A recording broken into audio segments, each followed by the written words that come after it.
What's up, guys? I got asked a while back to make a video on what I do to warm up for sandbag lifting, and since I'm still pretty sick today and won't be able to lift heavy myself, I figured I could do something productive and take you guys through this finally. So anytime that I'm using my legs at all for exercise, I do something that's pretty similar to the starting strength warm-up. So first I'll do the hip flexor stretch. I know a lot of people don't believe in static stretching before heavy lifting, but I think the hip flexors are kind of the exception to the rule because this stretch is counteracting all that sitting that you do. So I'll do that back and forth for sets of 20 to 30 seconds, maybe for 10 minutes. And in between that, I'll do this stretch where you're getting to this bottom position and pushing your knees out with your elbows. And I'll know that I've stretched out my hip flexors enough when I can get to that bottom position and I don't feel any resistance in the hip flexors. I can still feel a little bit there, so I would need to do this hip flexor stretch again for a while. And it goes a long way towards just making you feel like your body's working the way it's supposed to. If I don't do this and I try to do squats or something, I'll get some hip pain. And that's just how it goes, you know? We sit a lot. So after that, I also like to do some of these pulses for the calves or the ankles. I figure if I can get at least, or even just a little bit of extra mobility in my ankles, that's gonna help me out when I'm, down here in this position trying to pick something up. So I'll do that. I also do these mini squats. I talked about this in a video a while back called The Best Thing I Ever Learned from Jeff Cavalier, the Athlete Next guy. So he had knee pain, and what he noticed is if he did these little mini squats, it would kind of wake up the tendons and it made his knees feel a lot better. And it's been a major game changer for me. Since I started doing these, I've never had any type of knee pain at all. So all you do is just a little pulse like that. Try to get the right angle for you guys. Usually I'll do a couple sets of 10 to 20 per side. I don't really care that much about the actual reps. I just go by feel. Then I'll do a couple sets with both legs at the same time. I know it looks funny, but seriously, it makes a huge difference. Before I started doing this, when I would go to do my squats, my knees would always feel a little bit creaky, if that makes sense. But since I started doing this, it just feels right. So if you gotta do it at home before you go to the gym because you feel weird about doing it in the gym, just try it out, and I think you'll realize how effective it is. So after all of that, the lower body is pretty much set. In between all that stretching, I'll try to do the upper body stuff, just kind of mixed in, mostly just because I get bored doing the same thing for so long. Usually during all of that hip flexor stretching, I'll be watching videos of people lifting sandbags or stones just to get motivated. The final stretch that I do is this child's pose. Hopefully I'm on camera here. So all you have to do, first I'll start out similar to the top part of an overhead press where you shrug your shoulders and you reach as high as you can. And I'll maintain that, lean back, and you feel it's just opening up your thoracic spine, and it makes it feel like you can get that thoracic extension a bit easier, which is very important. I memean, if you can't do this and then you're trying to force that while you have a 200-pound sandbag in your arms and you're trying to throw it up on your shoulder, it's not smart. So I think that this helps a lot. Then there's also, it's an activation drill that I got from a video a long time ago. It's made a huge difference. So this time, rather than reaching all the way up, what you're gonna do is put your hands on the ground, and then you're gonna fully retract your shoulders just to kind of get a feel for it, and then fully protract them, maintain that position, and then you're kind of going to be pulling your hands against the ground, so it's almost as if you're doing like a straight arm pull down. So retract, protract as far as you can, then you're pulling against the ground. What this is an activation drill for the mid back, the mid and lower traps and all of that stuff. It's like if you've never made a connection with that part of your back, it's a pretty cool feeling, and this will get you there. And after a couple sets of 30 seconds doing that, just feel much more mobile in this in the thoracic spine. So I think it's worth doing. It only takes a minute. After that, I'll move on to the biceps. Now, I've never really felt like I was gonna hurt my biceps, but sandbag lifting has the potential to be harder on the biceps, so I always try to pump as much blood into them as I can before I start. So this, again, it looks funny, but it is what it is. Just do some really fast, just curls with the band. This is just a small band. And I'll do 2 sets of 50 per arm. And I'll just do that in between all my stretches for the legs and everything. And I think that this will go a long way towards keeping you injury free.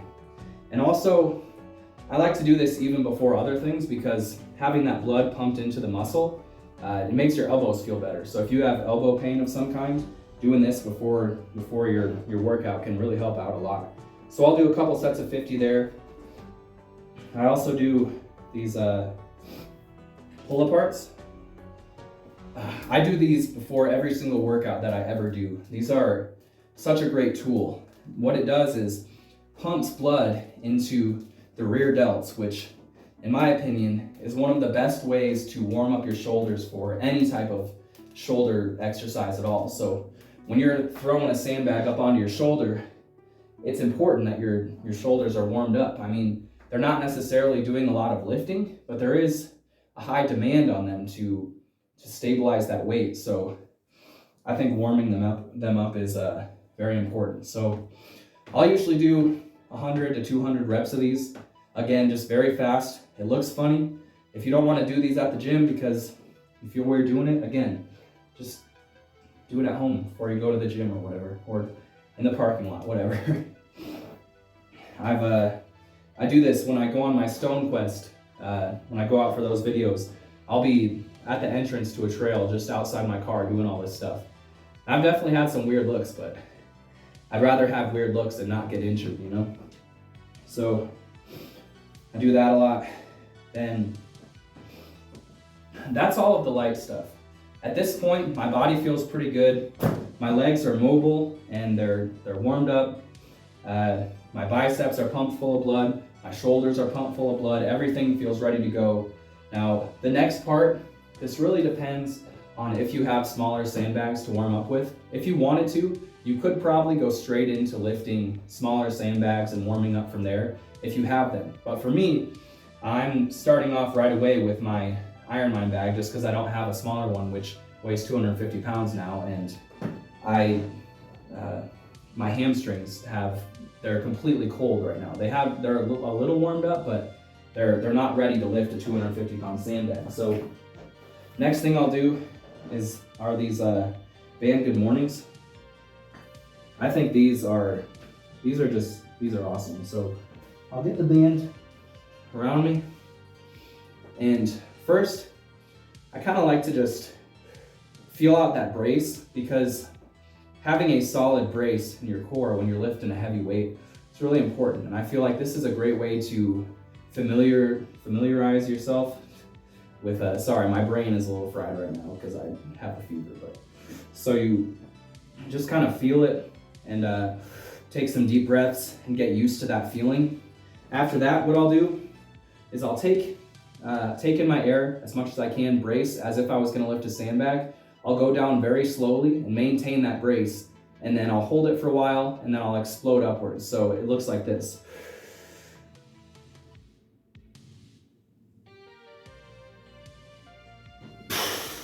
Just like that. What that's doing is it's warming up your low back, warming up your glutes, your hamstrings. I also like to actively pull back against this, which also kind of gets the upper back warmed up, and it's just getting you used to bracing in that awkward position. So I like to take these to the extreme too. I'll show you from the side so hopefully you can see. If I'm doing just regular band good mornings, you don't necessarily need to go lower than just the normal range of motion like you do for a deadlift or something. But when I'm warming up for this, I like to go even a bit further, just because that's how it goes with sandbag lifting. So take my breath, pull against the band,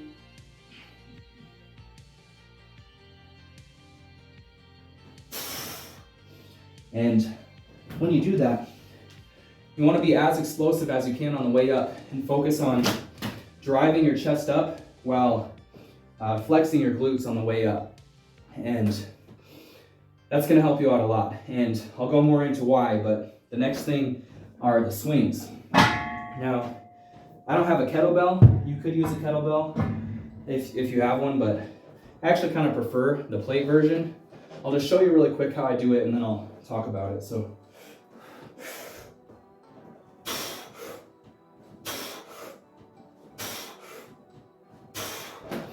try this angle.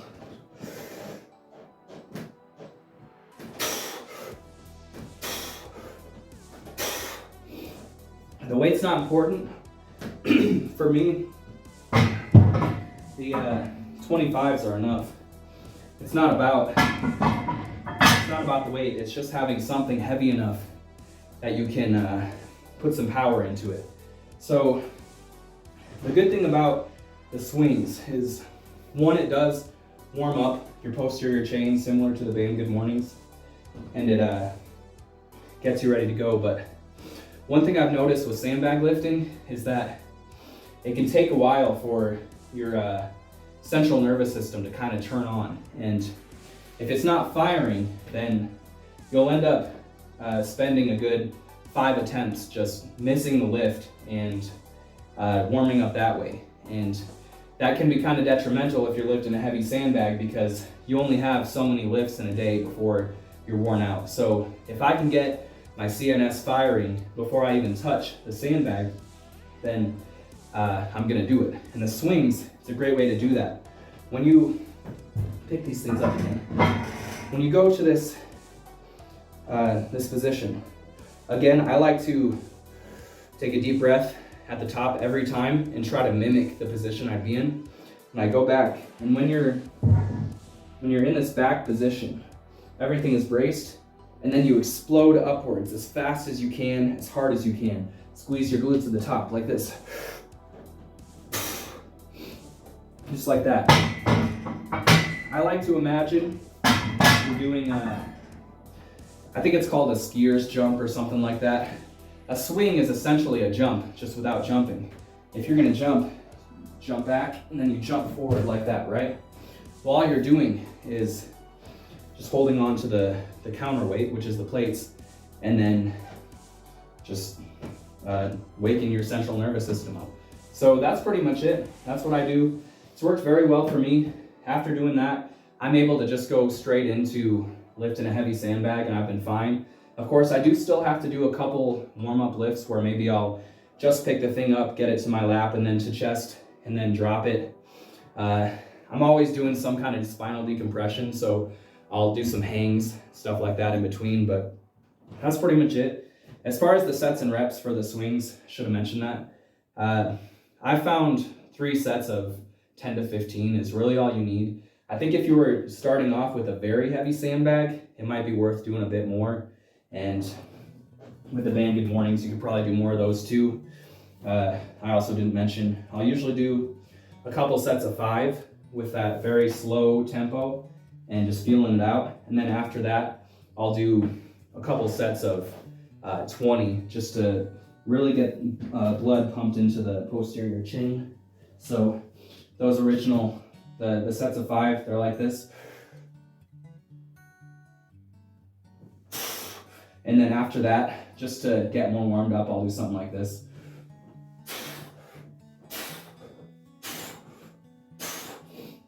And that's pretty much it. Hope this video helps some of you guys out. Hopefully my feverish brain was able to make that understandable. So thanks for watching, and good luck with your sandbag lifting.